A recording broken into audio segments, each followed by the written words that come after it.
안녕하세요. 상담 심리 전문가 앤드쌤입니다.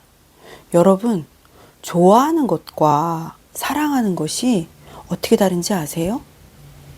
오늘은 그것을 구별할 수 있는 사랑의 본질, 법칙에 대해서 알려드릴 거예요.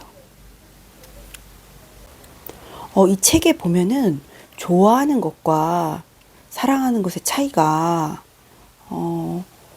명확하게 구별되는 기준이 나와 있어요. 꽃을 좋아하면 꽃을 꺾지만 꽃을 사랑하면 보살펴주고 지켜봐 준다는 거예요. 진짜 명확한 좀 구분이라고 생각했어요. 왜냐하면 사랑에는 분명한 나의 헌신과 배려가 들어가야만 하는 거니까요. 그럼 제가 이 책 소개를 해볼게요. 제가 늘 강조하지만 사랑을 배워야 하는 이유가 있습니다. 우리는 모두 사랑받고 싶지만 타인의 감정에 맞춰서 내 감정을 잘 조절해야만 내가 원하는 것을 전할 수 있잖아요. 근데 타인의 감정을 잘 알아차리는 거, 내 감정을 잘 조절하는 것, 사실 배운 적이 없죠. 모든 관계는 서로에게 강렬한 경험을 남겨요. 그런데 사랑의 경험은 얼마나 강렬하고 치명적인 경험의 결과를 남깁니까? 그래서 사랑을 잘해야 우리가 성장하고 그 이후에도 삶을 살아가는 힘을 얻고 가치를 또 배울 수 있는 거잖아요. 사랑을 배우면서 해야 됩니다. 네, 제가 좀 더 들어가 볼게요. 4단계를 구체적으로 설명드릴게요. 1단계, 사랑의 준비 단계. 고독을 배우는 시간입니다. 고독 속에서 나란 누구인지 나를 치유하고 나를 이해하고 수용하면서 내 안에 깊은 타인에 대한 이해의 공감을 만들어내는 시간입니다. 내가 나를 이해하고 치유해야만 빈 여백이 생기고 빈 여백이 생겨야만 타인의 관점이 이해되는 공감의 공간이 생기는 거니까요. 네, 2단계는 사랑의 실천, 공존 단계라고 합니다. 나를 진심으로 사랑하고 나를 진심으로 이해할 때 그때 타인도 동등하게 볼 수 있고 깊이 사랑할 수 있다는 건데요. 그런 거 있잖아요. 우리가 안전한 사랑을 받기 위해서 나보다 좀 부족한 사람에게 만족스럽진 않지만 사랑을 시작하는 분들이 있어요. 또는 나보다 대단해 보이는 사람과 사랑을 시작해서 나의 보완을 하려는 분들이 있잖아요. 네, 그분들이 이 단계에서 아마 고민을 하면 좀 좋겠습니다. 네, 3단계는 사랑을 지키는 단계인데요. 치유가 일어나는 단계라고 합니다. 갈등 상황을 피하지 말고 잘 싸워야 된다고 설명하는데요. 내가 왜 이렇게 화가 나고 속상한지 스스로 먼저 자기 화에 대해서 이해를 하라고 하는데요. 내가 정한 것이 기준이고 내가 원하는 것을 해주지 않는 상대가 무조건 틀린 것이라고 보고 있는 경우가 우리 많잖아요. 근데 그건 내 기준이죠. 그게 정답은 아닌데 어느새 나도 그것을 답이라고 생각하고 상대를 틀렸다고 몰아붙이고 통제하려고 하고 있다면 네, 성찰이 필요하다는 것입니다. 그리고 동시에 분명히 헤어져야 되는 경우도 있다라고 갈등 상황을 설명하면서 알려주고 있습니다. 학대받고 있거나 외도 상대의 무관심 속에서 그냥 버티고 있거나 네, 이러한 상황에 대해서도 한계점이라고 말해주고 있습니다. 관계의 한계겠죠. 4단계는 사랑의 완성 단계, 교감 단계입니다. 삶의 모든 순간, 모든 사람들에게까지 사랑을 확장하는 건데요. 이걸 제가 평소에 되게 많이 말하거든요.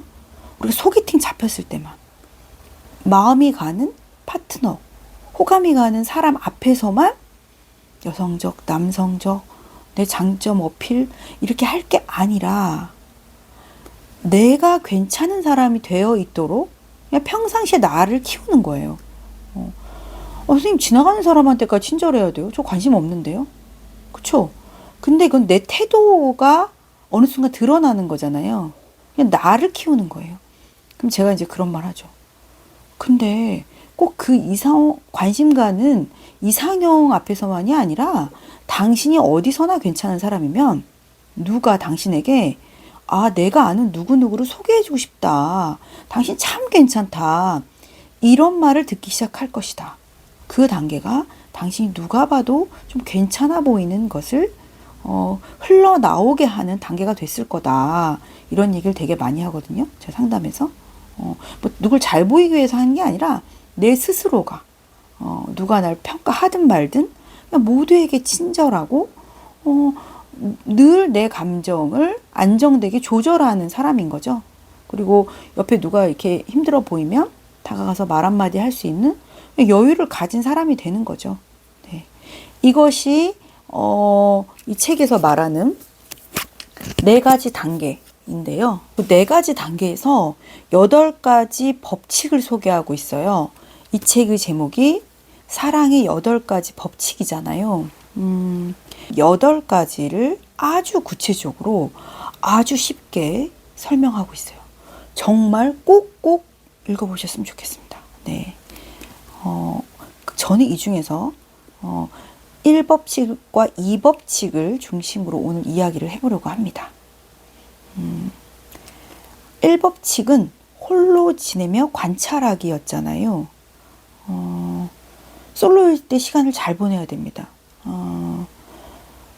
누가 좀 나를 예뻐해 주면 연애를 하면 살 것 같고, 하지 않으면 너무 외롭고 막 방황하고 내 삶이 막 흔들리고, 또는 너무 무감정하게 죽도록 일만 해내고 있고, 이렇다면 홀로 잘 지내고 있는 건 아니죠. 누가 있어야만 잘 지낸다면 사실 우리는 굉장한 노예가 될 거예요. 그 사람이 나를 관심을 주느냐 안 주느냐에 따라서 내 인생이 달려있다고 생각을 해보세요. 얼마나 힘들겠어요. 홀로 있음을 배우는 과정인데요. 이 과정에서 인내력도 키우고 사람들도 관찰하면서 똑같은 상황에서 저 사람은 저렇게 표현하는구나. 저 사람은 저렇게 받아들이고 해석하는구나. 이런 것들을 통해서 내가 바라는 점을 상대방에게 전달하는 법을 배워야 됩니다. 내가 해달라고 떼쓴다고 해달라고 폭발한들 상대방이 해주는 게 아니죠. 내 마음을 알아듣고 해주게 만들어야 돼요. 2번째 법칙은 내 과거를 먼저 보기입니다. 수많은 시간들, 점점들이 모여서 쌓여서 현재의 내가 되었습니다. 내 과거를 보지 않고 지금 나를 이해할 수는 없잖아요. 근데 특히 제가 늘 강조하는 것처럼 아주 어린 시절에 부모와의 경험, 초기 강렬한 대인관계 경험이잖아요. 그리고 첫사랑, 이전 연애 경험, 현재 나한테 굉장히 영향을 주잖아요. 그때 내가 놓친 건 뭐고, 그때 내가 믿었다가 당한 건 뭐고, 그때 내가 받았던 건 뭐고, 그때 내가 정말 선물 같은 경험이 된 것은 무엇이고, 여러분 다 골고루 있잖아요. 그것을 늘 살펴보자는 건데, 이 책에서는 부모에게서 영향받은 것이 정말 받고 싶었는데 받지 못한 결핍도 있고, 또 부모가 특별히 준 선물도 있다, 이렇게 설명을 하거든요. 근데 이제 저는 이제 요거를 되게 쉽게 하는 말이 있어요. 당신이 받고 싶은 사랑이 있고, 당신은 의도하지 않았지만 당신이 주고 있는 사랑이 있다. 받고 싶은 사랑, 주고 있는 사랑으로 이해하시면 쉬울 것 같아요. 내 결핍이, 그러니까 핵심 감정, 결핍된 핵심 감정에서 정말 받고 싶은 사랑이 있죠. 어떤 사람은 정말 소외되게 커서 누가 나를 조금만 따뜻하게 봐주면 너무 마음이 가는 거예요. 받고 싶은 사랑이죠. 근데 주고 있는 사랑은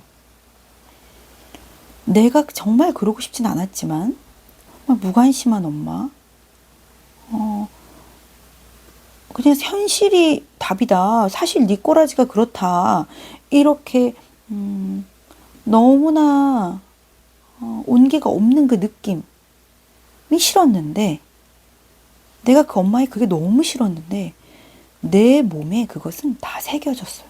그래서 이미 나에게 내면화가 된 거예요. 우리가 성인의 책에서 계속 말하는 게 그거죠. 내가 그 환경에서 컸는데 내가 그렇게 된 거예요. 그러고 싶지 않았는데. 어렸을 때의 환경에서 만들어진 애착의 유형이 연애할 때 내가 그렇게 발현되는 거잖아요. 그래서 나는 사랑을 주고 있다고 믿지만 사랑이 아닌 걸 주고 있을 수도 있어요. 지난 연애를 생각해 보세요. 애인이 사랑하는 사람인데 사랑한다고 하면서 막 승질대로 나한테 막 하죠. 그리고 사과하죠. 그 사람 몸에 배어 있는 거예요. 그래서 나도, 우리 모두 다 완벽하게 좋은 환경에서 살아온 게 아니기 때문에 지난 과거에서 몸에 새겨진 무의식적인 말투, 생각, 이상한 해석을 하기도 하죠. 이 사람이 연락이 없는 건 마음이 떠났기 때문에. 굉장히 극단적이잖아요. 말과 행동, 어떤 그런 생각들 되게 다 내 몸에 새겨 있다는 거예요. 행동 쏘아붙이는 거, 몰아붙이는 거, 폭발하는 거, 이런 거 다 있잖아요. 내가 주고 있는 모습이 상대를 좋아하고 사랑한다고 하지만 애정으로 전달되고 있을까를 정말 성찰해야 합니다. 네. 저는 그 부분을 정말 강조드리고 싶거든요. 네. 이 책에서 너무너무 잘 표현되어 있어요. 네. 정말 자세히 꼭 빌려서라도 보세요. 도서관에 있지 않을까요? 네. 이렇게 매뉴얼 같은 책을 소개할 때 조금 저는 주저되는 점이 있어요. 그 얘기만 오늘 덧붙이고 끝내겠습니다. 어떤 것도 완벽한 매뉴얼은 없습니다. 우리가 성장하려면 일단 일반론을 좀 숙지를 해야 돼요. 그리고 그것을 나에게 적용해 보면서 나를 탐구하고 나는 일반론과 다른 뭐를 좀 챙겨야겠다, 내 스스로. 내가 좀 알아줘야겠다. 이렇게 일반론을 좀 먼저 보시고 그 다음에 자신을 좀 봤으면 좋겠어요. 결국에는 우리는 자기 다움에 도달해야 되는 겁니다. 네. 오늘도 도움이 됐으면 좋겠어요. 이게 너무 또 팍 끝난다고. 네.